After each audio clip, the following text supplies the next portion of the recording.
টার্মিনেক্স ওষুধটি গর্ভপাত করার জন্য ব্যবহার হয়ে থাকে, আর এই ওষুধটি বাজারে নিয়ে এসেছে বাংলাদেশের স্বনামধন্য ওষুধ কোম্পানি স্কয়ার ফার্মাসিউটিক্যাল লিমিটেড। আপনারা দেখতে পাচ্ছেন এখানে মোট 2 ধরনের 5টি ট্যাবলেট থাকে।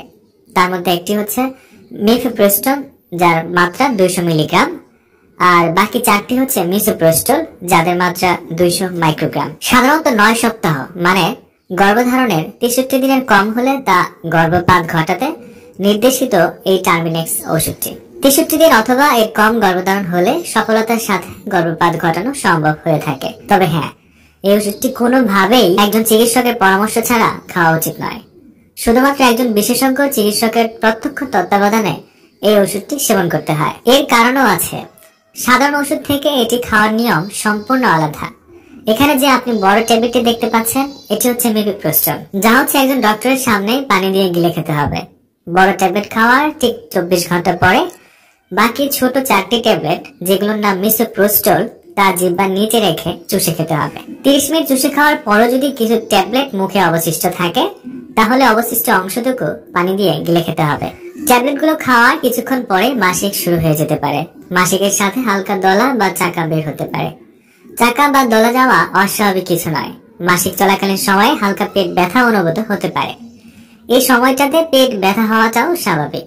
তবে অতিরিক্ত মাত্রায় পেট ব্যথা করলে আপনার ডক্টরকে বিষয়টি জানানো উচিত। সাধারণত তলপেটে ব্যথা হলে নেপ্রক্সিন বা আইবুপ্রোফেন জাতীয় ওষুধ খাওয়া যেতে পারে। টার্মিনেক্স ওষুধটি খাওয়ার পর কিছু পার্শ্ব প্রতিক্রিয়া দেখা দিতে পারে। সবার ক্ষেত্রে পার্শ্ব প্রতিক্রিয়া হবে সেটাও কিন্তু না, যেমন শারীরিক দুর্বলতা, অতিরিক্ত পেট ব্যথা, বমি বমি কিংবা ডায়রিয়া অথবা মাথা ঘোরাতেও পারে। আবার অনেকের ক্ষেত্রে জ্বর বা শীত শীত অনুভূত হতে পারে। এই লক্ষণগুলো যদি মাত্রা অতিরিক্ত হয়, তবে বাসায় বসে না থেকে একজন ডক্টরের পরামর্শ নেওয়া উচিত। আর এই ওষুধ খাওয়ার পর যদি অত্যাধিক মাত্রায় রক্তক্ষরণ হয়, মানে 1 ঘন্টায় যদি স্যানিটারি ন্যাপকিন 2 বারে বেশি পাল্টানোর প্রয়োজন পড়ে, তাহলে বুঝে নিতে হবে আপনার মাত্রা অতিরিক্ত রক্তক্ষরণ হচ্ছে। এই ধরনের সিচুয়েশনে পড়লে অবশ্যই একজন ডক্টরকে বিষয়টি জানানো উচিত। গর্ভপাত করানোর ঠিক 14 দিন পর রোগীকে ডক্টর তত্ত্বাবধানে আবার উপস্থিত হওয়া জরুরি।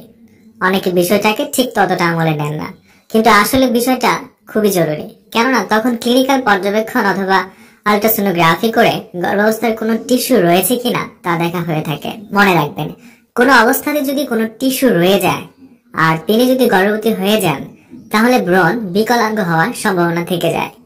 এছাড়াও কোনো কারণে যদি এই ওষুধ খেয়ে ব্রণ ঠিক মতো ক্লিয়ার না হয়, তাহলে অস্ত্রোপচার করার প্রয়োজন হতে পারে। সব ধরনের রোগীকে এই ওষুধ দ্বারা গর্ভপাত করানো সম্ভব হয় না।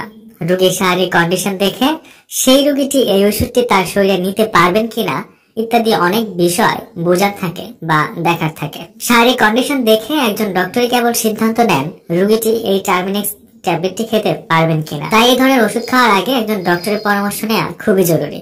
তিনি আপনার শারীরিক কন্ডিশন দেখে ঠিক করে দিবেন আপনি এই ওষুধটি খাওয়ার উপযোগী কিনা। টার্মিনেক্স যেহেতু একটি গর্ভপাত করার ওষুধ, তাই এটা নিয়ে আপনার প্রশ্ন থাকাটা স্বাভাবিক। আপনার মনে থাকা যে কোনো প্রশ্ন বা মতামত কমেন্টস করে আমাদের জানাতে পারেন।